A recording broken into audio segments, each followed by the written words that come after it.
Okay. What up, everyone? What up? My name is Tyler. Welcome to my channel. Welcome back if you've been following along. So today I am going to be talking about something that I think everyone is somewhat thinking about heading to law school, or school in general, and that is money and scholarships and financing your school. So in this video, I'm going to go over all of the offers I received. I received 6 figures from every school that I was admitted to, and I will tell you what I started with and how I negotiated those offers. Some of them started with $0, and others, they just were what they were, and I didn't negotiate them at all. And then I will get into what my strategy was for scholarships, including like why I applied to certain schools and how that worked out. So be sure to like and subscribe. Hopefully this is helpful information to you as someone who really believes in just pay transparency and thinking that that will help all of us. Hopefully this video is a helpful resource for you. This is not advice. You don't have to listen to this, but this is just what I did and what my experience was. And I ended up getting over $1 million in offers from all the schools I applied to, which is insane to me. And I still can't really believe it. But yeah, let's get into the video.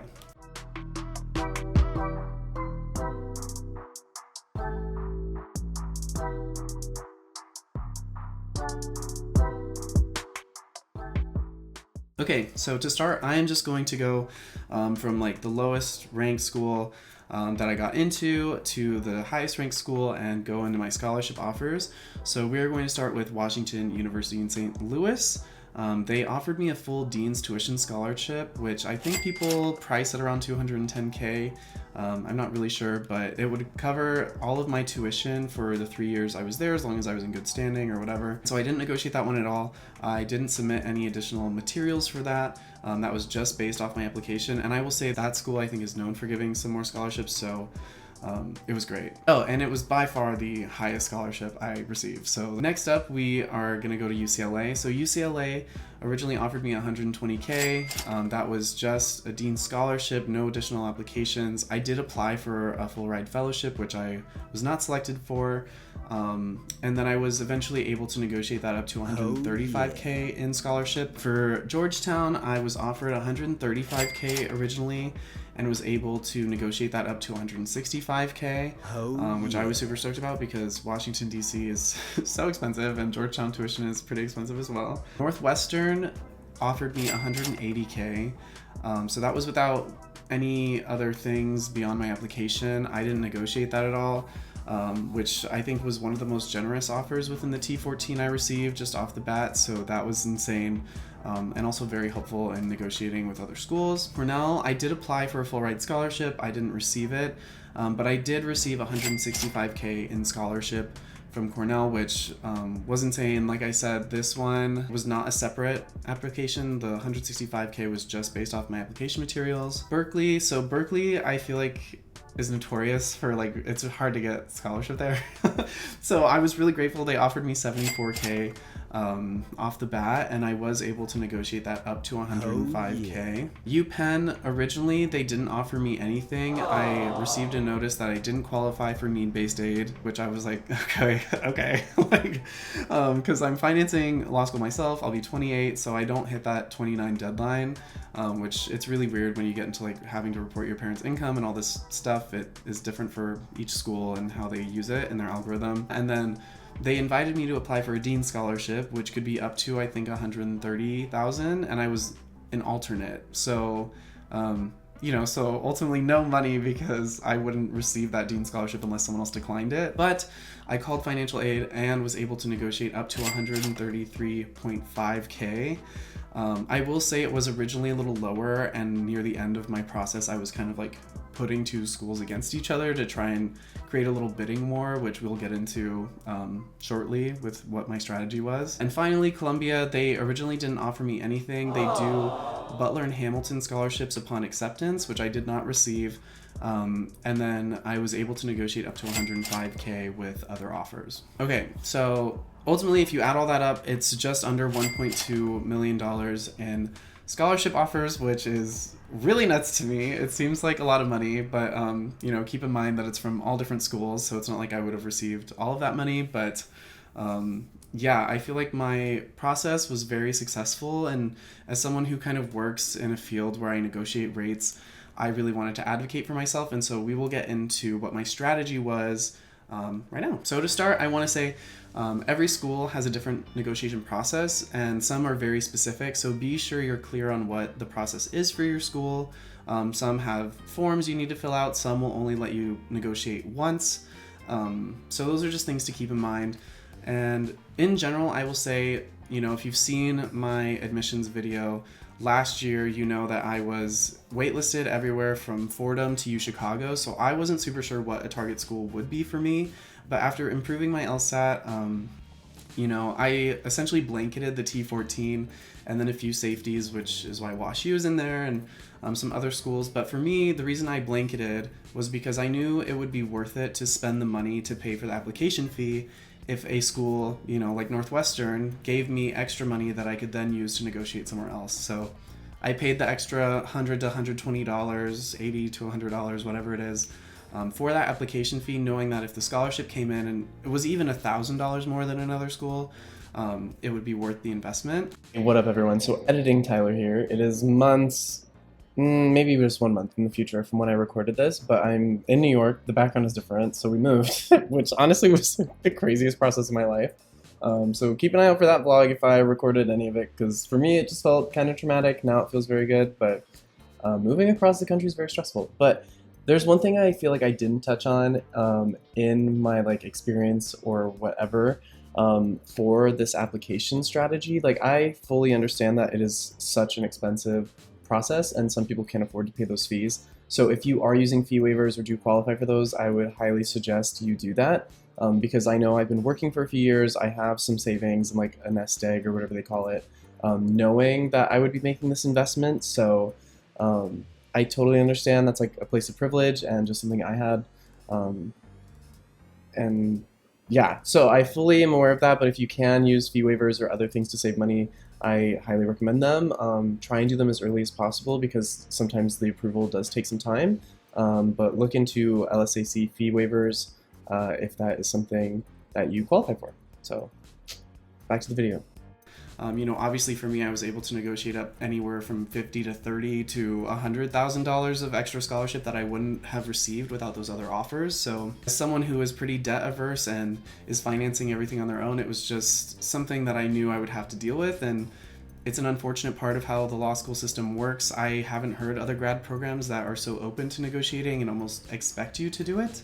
But I guess it's part of the game that we have to play. So I will say advocate for yourself, treat this as your first you're your first legal client.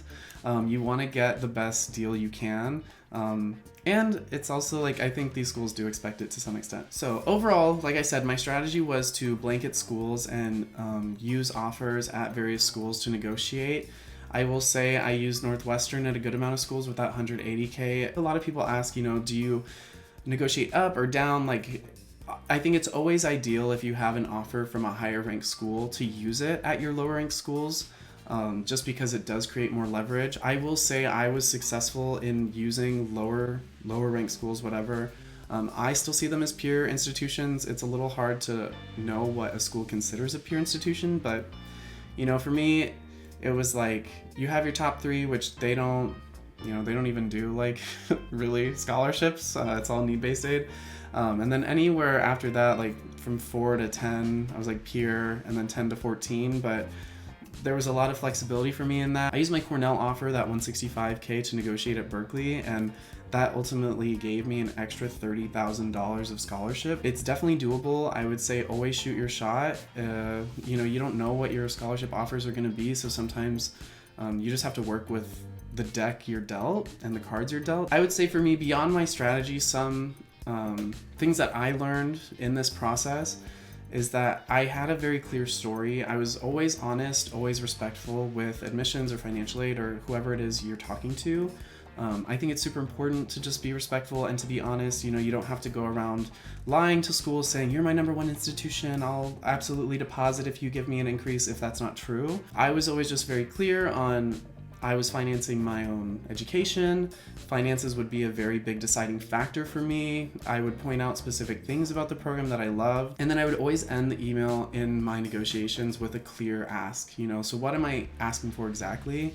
I think some people expect the school to kind of come back with the number, but financial aid always asks me, okay, well, what is your essentially like baseline number? And I would provide that and why that was my number. I don't even think sometimes you need to provide why that's your number, but for me, I usually ask them to match the percentage of tuition that was covered, you know, so if one school gave me $165K and that covered 77% of the tuition cost, I would ask the other school to cover 77% at whatever amount that was, to make it a more justifiable expense for me and decision for me. Yeah, and so I'd say, you know, have a story, be honest. I do think that these schools expect this. It's not, they won't feel blindsided. I think hundreds and thousands of people do it every single year. And they do have budgets allotted that they want to give to admitted students. I think they would probably rather give scholarship to someone that they admitted off the bat rather than having to go and revisit the wait list and have to redo this whole process again. So it is just something to keep in mind. They already saw something in your application, they saw something in you.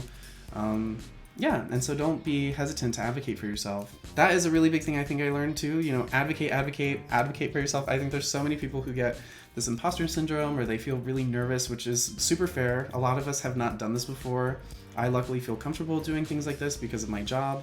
And I had a personal goal that I wanted to get 6 figures from whatever institution I attended, just because I've been able to do that at work. And so if I could do that at work, but I couldn't do it for myself, I would feel a little disheartened. And so I feel really proud of, honestly, the way that I was able to handle my finances this year. But yeah, advocate for yourself, be respectful, be honest. Read their terms. If they have a specific process, follow that process. Show that you can follow instructions, that you're thoughtful, that you understand what's going on and can think critically. And, I think following their process will only help you. Trying to get creative and doing things in a roundabout way might just make them more frustrated. And also, don't be hesitant to ask for things like deadline extensions. I think there are other parts of this process. Like deadline extensions will be very helpful in giving you more time to see what all of your offers are, get all of that information. Because honestly, I was negotiating up to the hour of my seat deposit at certain schools.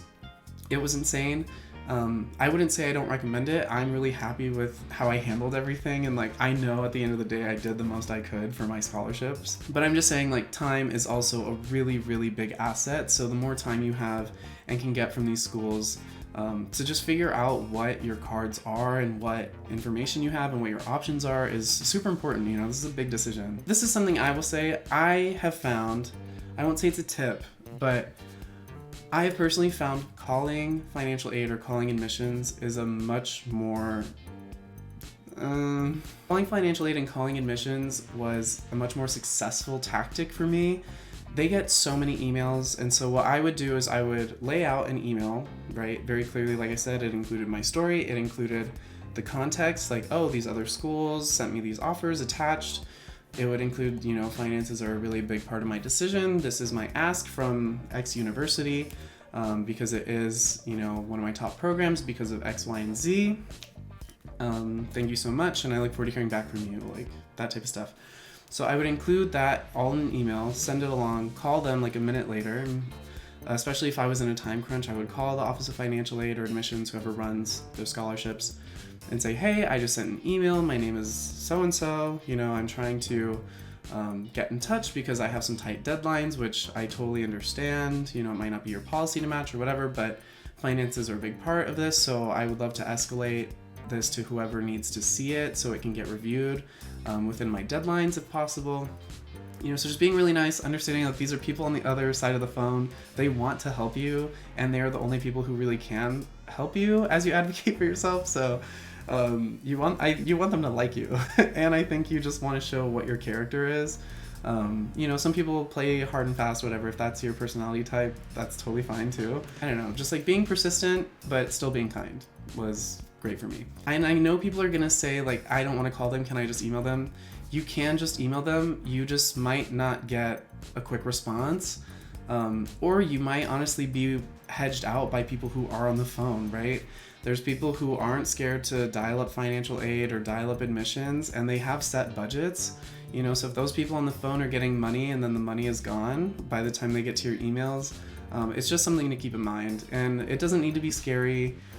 You know, write out what you want to say on a card and read it. Like, it's totally okay. And then just make sure they'll probably ask you, have you asked for deadline extensions from other schools? You know, let them know, like, yes, I have, and they can't go any further, or like, this is the deadline extension deadline, yada yada. If you haven't, maybe that's another solution. Go and ask. And like I said, they've already admitted you, they see something in you, so they really do, I think, want to help you out. And then the last thing I will say, this was a really helpful resource for me, and I will include a blank template that you can then copy into your Google Suite. I made an Excel sheet that was programmed where you can, I'll put it up on screen as I'm talking or something, but what I did was I had the school in a column, and then I had how much their tuition was, the cost of attendance, and how that broke down over 3 years, and then what those scholarship offers would do to impact you know, how much it would cost me. So it had the total like delta difference of what that tuition scholarship would account for and the percentage of tuition that it accounted for. I also included columns for savings, that if you have any savings you are going to be using for law school, you can input, and that will subtract from the total cost. If you have any outside funding, so if that's outside scholarships or your parents are helping or your family or whatever that looks like, you can include that as well. And then that way you'll just know, like, at the end of the day, what is your total delta cost? Because I think some people really only look at tuition cost, you know, and your delta cost will be different. Maybe you're living at home or living with family, or a partner is paying for rent, or, you know, your on-campus housing is going to be cheaper and included in your scholarship. Who knows? Like, I don't know. So this way, it's just like a very customizable way for whatever your offers are, whatever your financial situation is.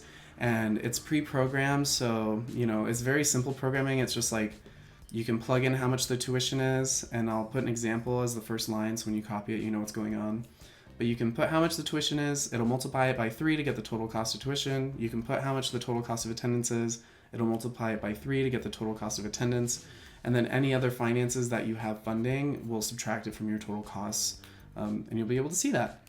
One note is that I only programmed the percentages for the scholarship you receive, because that is really like the free money. I don't know what to call it. You earned it like through your scores and essays and all those things, but it's the money that is like being gifted to you. Whereas I see, like, you know, if you can keep your savings, that's always better. So those percentages are only from the scholarship offer you receive from the school. I didn't include it. It's also because when you're talking to schools, if you just need a really quick, like, oh, this school covered 50% and this school only covered 40, and you're wanting to get them to match it, you just have a really quick breakdown of what that looks like. Yes. Okay, so this has been a long video, but hopefully very, very helpful. I hopefully trimmed it down some, but yeah, that was what I did. That was my strategy to get over $1 million in scholarship, especially in a year that is supposed to be heavily impacted by the pandemic. Like, there's not supposed to be as much scholarship around in 2022 from things I've read on the internet, but so who knows if that's true. And the economy is just like very unpredictable. So hopefully this was super helpful for you. Advocate for yourself.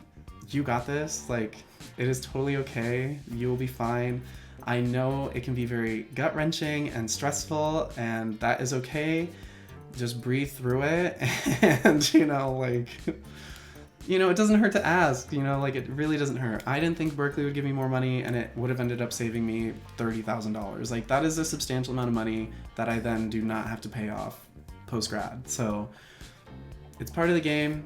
You can do it. You're very successful. And yeah, if you have any questions, leave them in the comments. Please, please, please give this video a thumbs up and like and subscribe.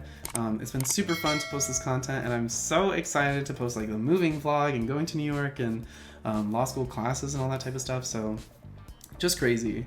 I appreciate everyone who's been following along. It means a lot to me. Yeah, and let's be the next generation of empathetic lawyers who makes a difference. So join the fam.